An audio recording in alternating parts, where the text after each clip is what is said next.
கிரிக் time ஃபேன்ஸுக்கு வணக்கம். இந்த ஒரு வீடியோல ஏகப்பட்ட அப்டேட்டோட வந்திருக்கேன். ஸோ விராட் கோலியை பத்தி முன்னாள் வீரர் ஒருத்தர் கழுவி ஊத்திருக்காரு. ஆர்சிபியோட இன்சைட்ல இப்படித்தான் இருக்கும்னு சொல்லிட்டு பார்த்திவ் பட்டேல் ஒரு விஷயத்த சொல்லியிருக்காரு. At the same time Sri Lanka கூட யாருப்பா போக போறா, யாரு தான் போய் விளையாட போறீங்க அப்படிங்கிற மாதிரி பிளேயிங் 11 சூஸ் பண்றதுல அவ்வளவு கஷ்டங்கள்.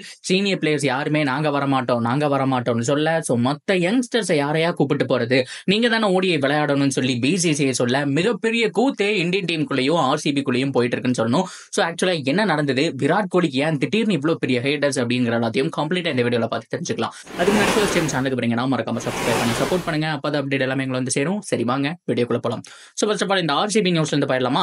ஸோ ஆர்சிபியை பொறுத்த வரைக்கும் பார்த்திவ் பட்டேல் இந்த டீம்ல விளையாண்டுருக்காரு, எல்லாருக்குமே தெரியும். ஸோ நான் நிறைய விளையாண்டுருக்கேன். பட் இருந்தாலும் அவங்களுடைய டீம் எதை நோக்கி ஃபோக்கஸ் பண்ணுவாங்க அப்படின்னா சீனியர் பிளேயர்ஸ், அது மட்டும் இல்லாம குட்டா பெர்ஃபார்ம் பண்ற பிளேயர்ஸுக்கு மட்டுமே அதிகமா ஆதிக்கம் செலுத்துவாங்க.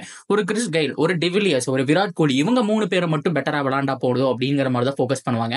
ஆக்சுவலா டீமை கட்டமைக்கிறதே அவங்க 3 பேரை வச்சு மீதி இருக்கக்கூடிய பிளேயர்ஸை தான் ரவுண்ட் பண்ணுவாங்க.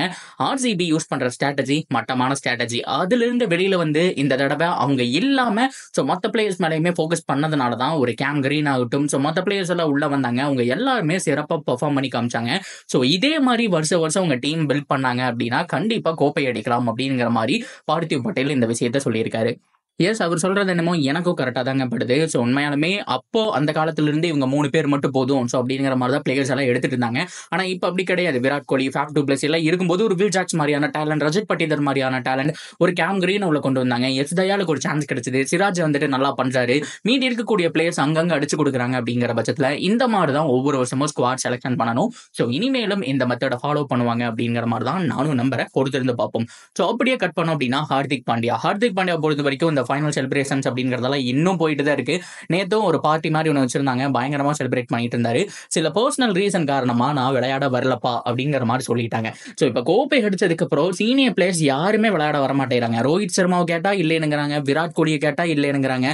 அப்படியே கட் பண்ணோம்னா இப்போ ஹார்திக்கும் வரல அப்படின்னு சொல்லிட்டாரு, ஜடேஜாக்கும் ரெஸ்ட், இவங்க எல்லாருக்குமே ரெஸ்ட் அப்படிங்கிற மாதிரி சொல்லிட்டாங்க. ஆனா பிசிசிஐ வற்புறுத்தி இருக்காங்க. இந்த வீடியோ நான் ரெக்கார்ட் பண்ற வரைக்கும் இன்னும் அஃபீஷியலா அந்த ஸ்குவாட் அனௌன்ஸ்மெண்ட் அப்படிங்கிறது வரல. இதுல இந்த சீனியர் பிளேயர்ஸ் எல்லாம் இருக்கிறதுக்கான வாய்ப்பு அப்படிங்கிறது ரொம்ப கம்மிங்க. அதுலயும் ஹார்திக் பாண்டியா பர்சனல் ரீசன் காரணமா வரமாட்டேன்னு வேற சொல்லியிருக்காரு. ஸோ ஸ்குவாட் அனௌன்ஸ்மெண்ட் வந்துருச்சு. அதுக்கப்புறம் இந்த வீடியோ பாக்குறீங்க அப்படின்னா யாரெல்லாம் இருக்காங்கன்னு சொல்லுங்க. இது ஒரு பஞ்சாயத்தா போயிட்டு இருக்கு. வேர்ல்ட் கப் அடிச்சிட்டாங்க அப்படின்னு சொல்லிட்டு அடுத்தது கேரளாஸா இருக்காங்க. ஓடிஐ எல்லாம் இன்னும் நிறைய விளையாடணும். இன்னும் 6 மாசத்துல கம்மியான ஓடிஐ போட்டிகள் தான் இருக்கு. சாம்பியன்ஸ் ட்ராஃபிக்கு எப்படி ப்ரிப்பேர் பண்ண போறாங்க இந்தியன் டீம், தயவு செஞ்சு எல்லா சீனியர் பிளேயர்ஸும் வந்து ஆடுங்கடா அப்படிங்கிற மாதிரி சோசியல் மீடியாவில் கேட்டுட்டு இருக்காங்க. பொறுத்திருந்து பார்ப்போம் என்ன நடக்க போகுது அப்படிங்கிறத. இது ஒரு பஞ்சாயத்தா போயிட்டு இருக்கு. இன்னொன்னு சுப்மன் கில்லுடைய கேப்டன்சி, அதுக்கு மேல மிகப்பெரிய பஞ்சாயத்துங்க. ஸோ செல்ஃபிஷா விளையாடுறாரு, இவர் இப்படி பண்றாரு, அவர் அப்படி பண்றாருன்னு சொல்லிட்டு மிகப்பெரிய பஞ்சாயத்து போயிட்டு இருக்கும்போது கேஎல் ராகுல கேப்டனா போடலாமா அப்படிங்கிற மாதிரியும் சில பேச்சுவார்த்தைகள் போயிட்டு இருக்கு. இன்னும் அஃபீஷியலா சொல்லல. ஸ்குவாட் அனௌன்ஸ்மெண்ட் வந்ததுக்கு அப்புறம் அதை அஃபீஷியலா சொல்லுவாங்க அப்படிங்கறத எதிர்பார்க்கலாம். ஸோ ஃபைனலா நம்ம ரொம்ப முக்கியமா பேச வந்த ஒரு விஷயம், அதுக்குள்ள வந்துடலாம். விராட் கோலியை பத்தி சீனியர் பிளேயர் ஒருத்தர் கழுவி ஊத்திருக்காரு. வேற யாருமே கிடையாது, அமித் மிஸ்ரா பொறுத்த வரைக்கும் சூப்பரான ஒரு ஸ்பின்னர் தான், நம்ம எல்லாருக்குமே தெரியும். ஸோ ஏஜ் அதிகமான கூட செம்மையான ஒரு பவுலருங்க, அதுல மாற்றமே கிடையாது.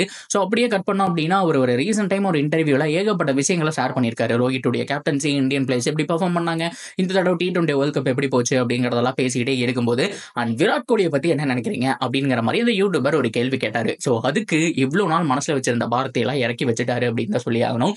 ஸோ எப்போ ஒரு மனுஷனுக்கு ரொம்ப ஃபேம் அதிகமா வருதோ ஸோ அப்போ இருந்து எல்லாமே மறந்துடுவாங்கன்னு கேள்விப்பட்டிருக்கேன். நான் விராட் கோலியை கண்கூடமா பார்த்திருக்கேன். அவரை சுத்தி ஏகப்பட்ட பேர் அவரை தூக்கி விட்டாங்க. ஒரு ஹர்பஜன் சிங், இன்னும் நிறைய பேர் இருந்தோம், நாங்களே இருந்தோம்.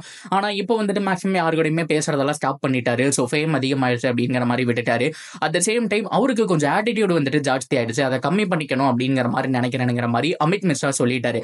என்ன சொல்லியிருக்காரு அப்படின்னா, லாஸ்ட் டைம் நான் வந்துட்டு லக்னோல இருந்தேன் இல்லையா, ஸோ அப்போ நவீன் உல்லக்கும் விராட்டுக்கும் நடுவில் வந்துட்டு ஒரு ஃபைட் வரும். ஸோ விராட் என்ன பண்ணாலும் ஃபேன்ஸ் எல்லாம் ஓஹோன்னு சொல்றாங்க அப்படிங்கிறதுனால அவர் மேல மட்டும் நியாயம் கிடையாதுங்க. அன்னைக்கு நவீன் தான் சின்ன பையன், அவனை அபியூஸ் பண்ணதுனாலதான் கௌதம் கம்பீர் போய் சண்டைக்கு பண்ணாரே தவிர அந்த தடவை விராட் கோலி மேலதான் தப்பு.